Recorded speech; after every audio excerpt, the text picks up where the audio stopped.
कहाँ बिल्कुल कोई ज़र्रा बराबर मजहबी एतबार से करीब करीब भी नहीं है, हैं तो काफिर ही सारे, लेकिन ये पता नहीं कैसी कैसी रसूम और रिवाज है इनकी। दूध को बहाते और पेशाब को पीते, ऐसी तो गंदी बदतरीन और ऐसी तो इनके मिजाज और ऐसा तो तबीयत इनकी है। अब यहूदी ऐसा तो नहीं करते कमल, लेकिन कुफ्र है, मुसलमानों के दुश्मन है, इसलिए सब एक होए, सब एक होए।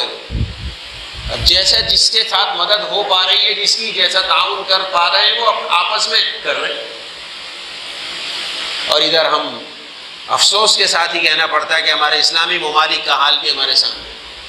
कोई एक इस्लामी मुल्क खुलकर उनके साथ खड़ा हो, उनको मादी असबाब, उनको असलहा, उनके लिए जो उनको ज़मीनी या फ़ज़ाई असलहा दरकार है, कोई उनको देने की तो दूर की बात है, हिमायत के लिए दो लफ्ज़ भी नहीं बोल रहा कि हमारे लेने के लिए, हम आ रहे तुम्हारे साथ ताउन करने के लिए। और वहाँ से हर तरह का काफिर वहाँ पहुँच के मुसलमानों की जो है वो नस्ल कुशी कर रहा है।